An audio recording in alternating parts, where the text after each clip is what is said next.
get 1 month, but we'll just say it took me 3 months. 3 months to build this boat from scratch? And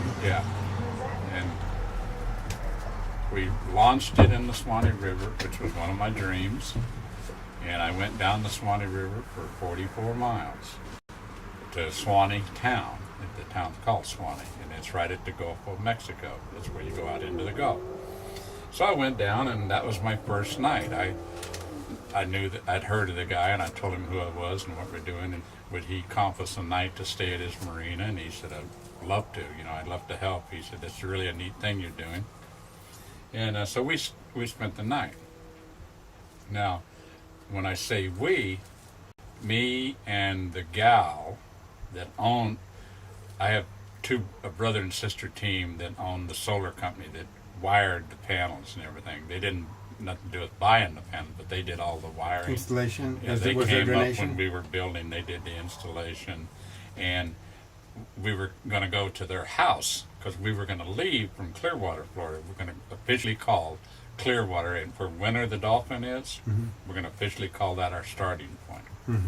So I needed somebody to go with me, and so already it had started with this other crew from Hollywood. We call it Creative Differences. So the Judy is her name. We call her Solar Judy. Solar Judy says, I'll go with you.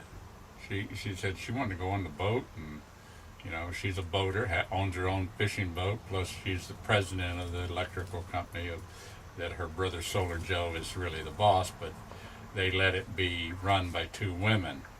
And that way it's a woman-operated business. But so we decide we're going to go, and we don't even, I'm so excited about the boat, and I'm sitting there, and it was nice weather, and the sun was shining, and we took off and went straight southwest out of the Swanee River to clear some, mud flats and mangrove thing. Not really mangrove, whatever they got up there, it's a little different. But all their little islands that are shallow, like 6 inches to 12 inches deep is deep. And so we had to clear all of that. So we did find a couple places that like to tear the props up, and we put new props on, and we just finally got it out offshore. And then I turned southeast. And when I turned southeast, I called Solar Joe. And that's when I found that I didn't check the weather. I just said, okay, it's time to go. And I said, well, it's really dark down south of here. I don't know what that is. I said, I'm probably going to just anchor up and let those dark clouds pass. And he said, did you leave the marina? And I said, yeah. And he said, Jim, that's Hurricane Debbie. He said, and you're where? I said, 20 miles offshore, coming down south. And so I got introduced to Debbie on my first day on this boat. Well, you need a quick shakedown, that was it.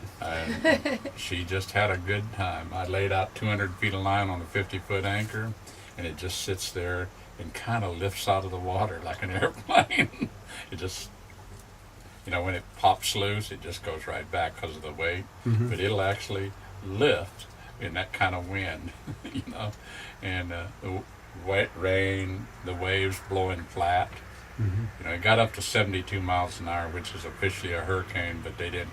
It only lasted about 2 hours, and they didn't reclassify it, and it died back to 68 and 69. But it was 70 mile an hour winds. So I sit through that, and then all of a sudden it was this beautiful, clear day, and we were in the eye of the hurricane. It says there really is such a thing. And then it was dark all to the south and all around us. So I've been in several eyes. Yeah, and we went inside then and to get away from it.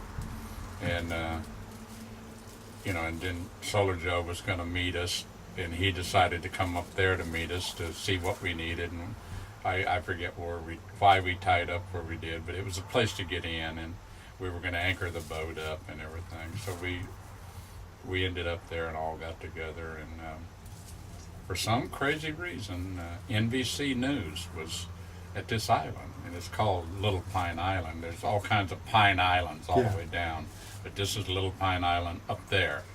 And there's a beach on it, a park, and it's really nice. And some reason the news went there, and they wanted pictures of all the palm trees and the big trees blowing in the wind, and that's what they went for. And so the reporter, she's hanging on, in her wet gear, talking in the mic, and the cameraman's hunkered down, and they're shooting this shot out into the storm, and the palm trees in front of her blowed right over. It sets flat almost in the wind because of that. Did they get any funding?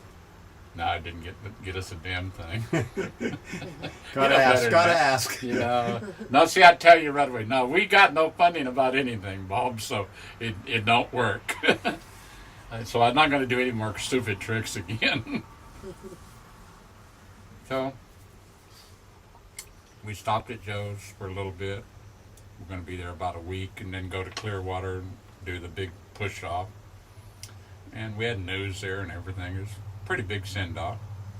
And we took off, headed to Fort Myers to go across the Okeechobee Lake Canal. See, I thought incorrectly. I thought that you went around the Keys, and I was debating whether I went around it. This is to get you up to that point. Oh, okay. So you did make it there. I went across Okeechobee with some crew people, and we got to Stewart, and it just wasn't working. And she said something about, well, as Debbie approaches, blah, blah, blah, it gets worse. And she's already claimed one sailboat in the Tampa-St. Pete area, and then they cut away to this boat washed up in the beach, just busted into pieces.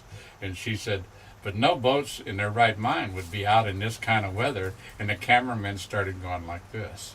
And I'm coming in, right into didn't know the camera's there, right into the camera.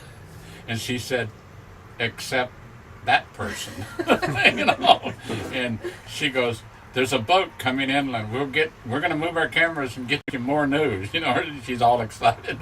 So they come over, and Joe and them had a kayak, and they got in the kayak, and Joe just jumped in the water. It's only waist deep. And he puts them in the kayak and drags them out there and back, and they come out and interviewed us. And so we had our first occasion we were on national news.